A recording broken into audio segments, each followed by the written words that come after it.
Alright, boys and girls, welcome back to the channel. Today we're going to do something a little different.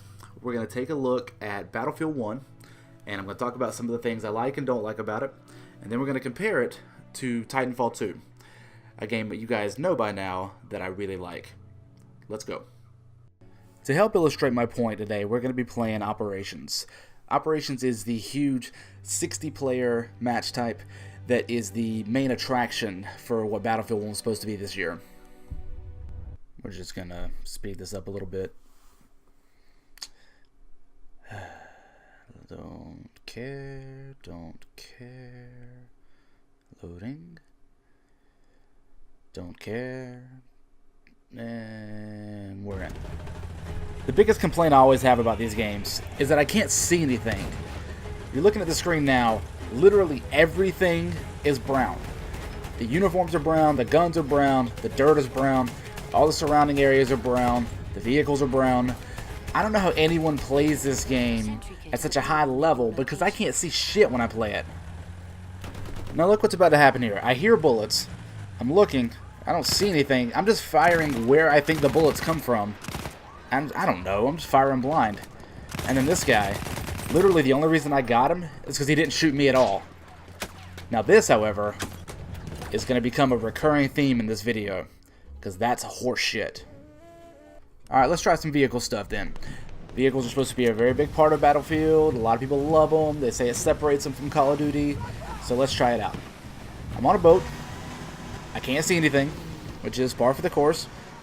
And I have no idea what I'm supposed to be doing. I hear bullets again. So I'm just going to fire where I think the enemies are. Nothing happens.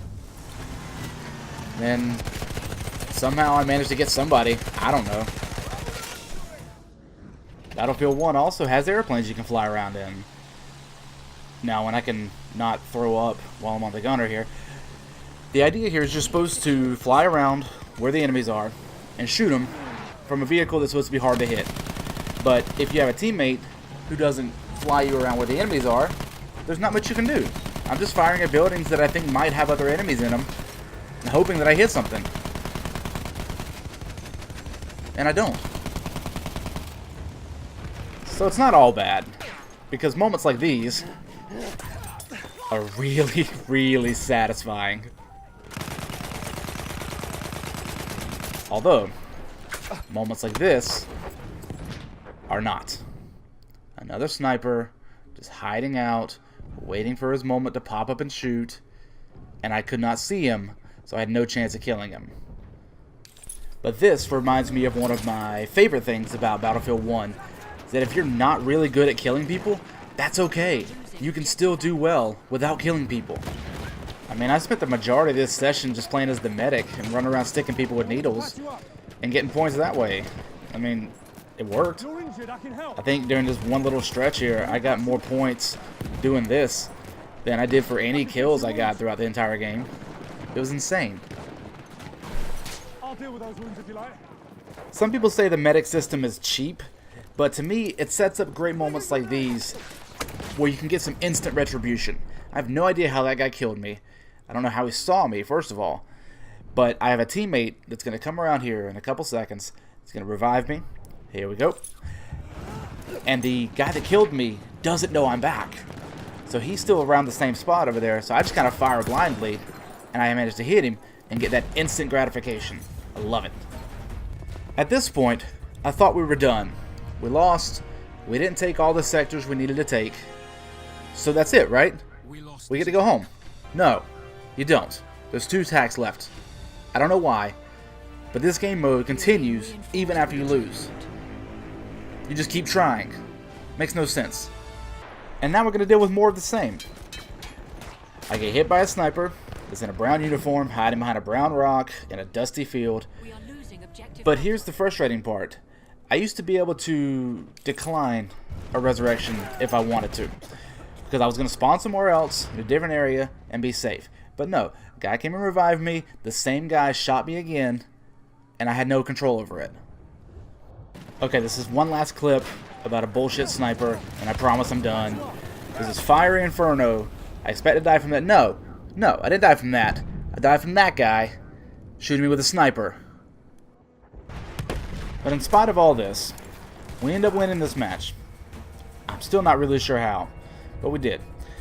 Now you're going to see, the scoreboard here is just awful. I finished with one of the worst KDRs in the game, but middle of the pack there in points-wise, because I was able to run around and revive people. I like that. But now we're going to get into a game that I love, Titanfall 2. I do want to point out, though, that on the opening screen here of the multiplayer mode, the first thing you see is not a list of the different modes you can play in. It's your character. It's your Titan. They put the emphasis on you as the player instead of the game mode you're going to be playing in. I like that. I like that a lot. I want to show you guys this opening cinematic here because it's going to tie into a point that I'm going to make later on. It shows you everything you are, what pilot you're using, what Titan you're going to use, what boost you have. But the first thing I notice is that the leaves are green, the grass is green, the buildings are differently colored, they're gray and yellow, but all the characters are blue and orange. They're brightly colored, they're easy to see.